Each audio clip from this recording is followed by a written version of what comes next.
Hey, MC here with a unboxing, or well, probably more an unbagging item I'd ordered several months back. It was backlogged and it finally came in.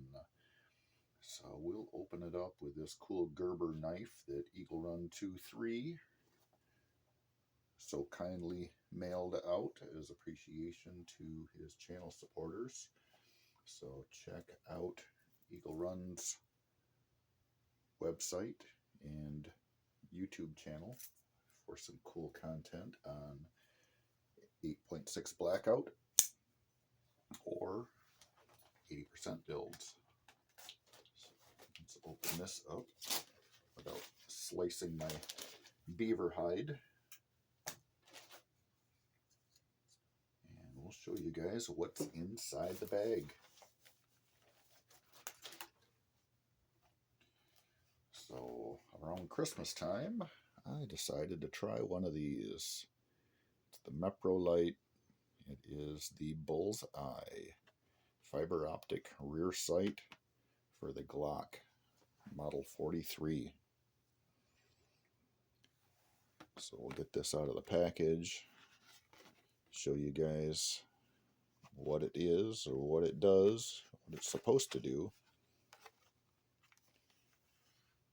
Essentially, this one is the green circle dot. So it's fiber optic. It is Teridium powered, so it's supposed to glow in the dark.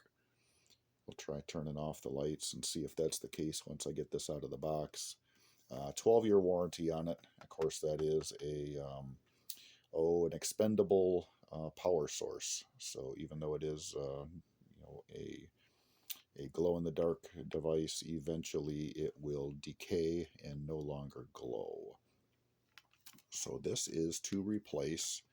It is not to modify or change the functionality of the firearm. This one is the Glock Model 43. It is unloaded, no magazine, no ammunition. The rear sight on this one is in the dovetail.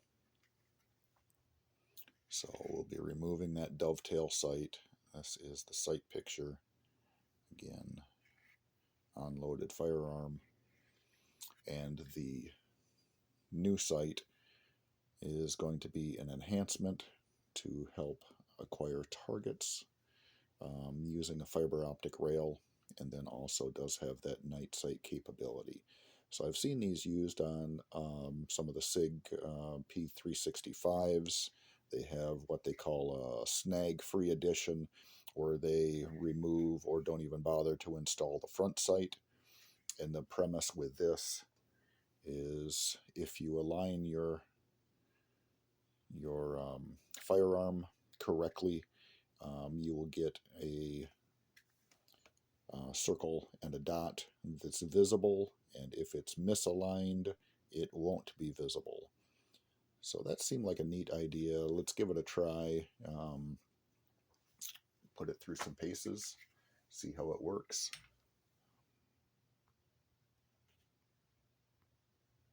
Alright, now with this thing out of the package, this one also fits in the dovetail. So once you remove the rear sight, the dovetail will slide into your existing dovetail adapter will slide into your existing dovetail on your slide. What you end up seeing for your sight picture down here, if you're aligned, is there's going to be a green circle with a green ball in the middle. So you can start to get a hint of green. And if I can get this angle just right. Tricky to do, I suppose, looking through the camera and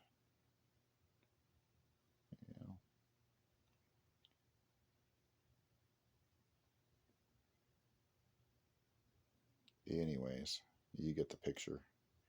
So if it's misaligned, there's no green. If it's aligned, you start to pick up the green. If I get it a little bit closer. It's still not quite as nice as the commercials on the internet for it. I picked this up through Optics Planet, but you can find these in a lot of different places. Let's pop that rear sight off, slide this in, see what it looks like sitting on the frame.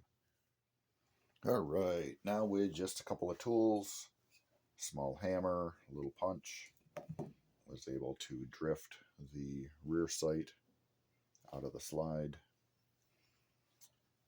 The sight came with a small little tool, kind of a star bit.